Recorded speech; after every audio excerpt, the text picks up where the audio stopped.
about a year and a half ago, I was actually diagnosed with something called DCRV, which is a double chamber right ventricle defect. Lots of English. It basically means that I had a muscle lining in my heart that had to be surgically removed. So I had to do open heart surgery. And so for the first time in my life, like, death was very much a possible, almost imminent thing. People were asking if I was scared, and I was scared, but I wasn't too scared because people forget this, but in South Africa, we have some of the best cardiothoracic surgeons in the world. You know what I mean? The first ever heart transplant, Dr. Christian Barnard, 1967. It had never been done before. That patient was scared. The whole time, that guy was just asking, are you sure this is going to work? But Dr. Christian Barnard, man, he knew what he was doing. He was confident. He told him, I'm white, you're white. We're going to be fine.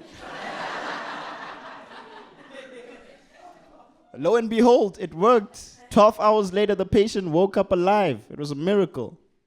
But to everyone's surprise, when he woke up, he wasn't racist anymore.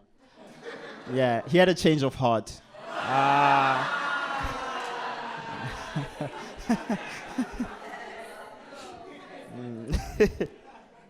They didn't tell him this at first, but they actually gave him a 25-year-old white woman's heart. Yeah, he just started seeing changes. All of a sudden, he wanted to speak to the manager. He started to like kombucha. He's like, what is happening? Nah, and a lot of people don't know this. The patient actually died after 18 days. You guys don't know? Yeah.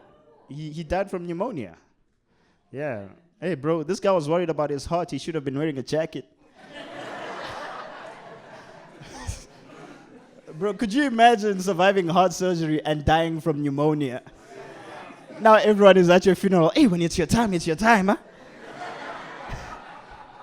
Bro, as soon as I heard that story, I told my surgeon, I am having my surgery in a bomber jacket. I'm not playing those games. No, man, I don't know. I guess they gave him a woman's heart and it was just too cold. No!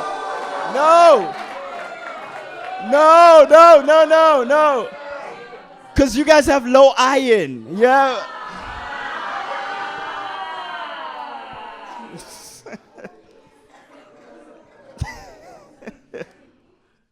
Yeah, man. It was scary. I won't lie, man. It was scary. I had to meet my surgeon. My surgeon had a lot of questions. He asked if he could meet my family, make sure everyone was comfortable with the decision. He asked if I have a will. And now I was like, bro, I own a laptop.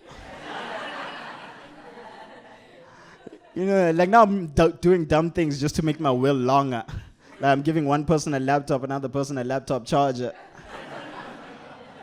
Another person a 2-pin plug. Like, what are we doing? But he was like, no, it's not about valuables. It's about your family knowing your wishes should you pass, right? The little things, like, do they even know what you'd want your funeral to be like? And I had never, thought of my funeral. Like, that was the first time.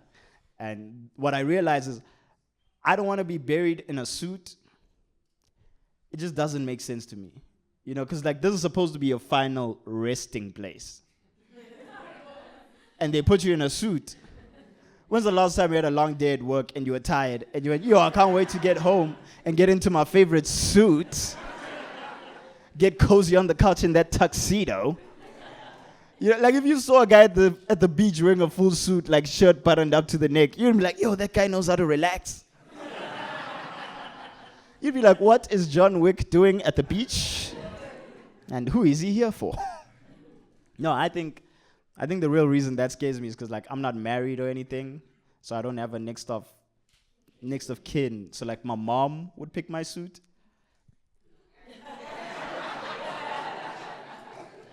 I haven't let that lady dress me since I was 9.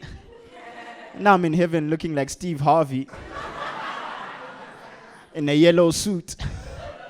The other angels are calling me SpongeBob, who lives in a pineapple over the sky. I can't have it. I can't. I think the fact that we bury people in suits is proof that the funeral is not for the dead, it's for the living. You know what I mean? Because when you're alive, you wear a suit when you're going somewhere where you want to look presentable. You wear a suit to a job interview because you want to give a good impression. We bury people in suits because in their final moment, we want them to look presentable for us. If you wanted them to be comfortable, you'd bury them in Crocs and pajamas. Right? Instead, we have people showing up to heaven's gates like they're there for a job interview. Bruh, St. Peter's been confused. Just who keeps telling them we are hiring? Who's in charge of HR? It looks like they're here for a matric dance. Am I the only one who thinks it's weird that Peter's the bouncer for heaven? Yeah, that's how you know Jesus was like a little gangster. Like Peter denied him 3 times and he was like, you're going to be security. Forever. Would you guys want to be alive in Jesus' days? No? Heathens. No, I don't.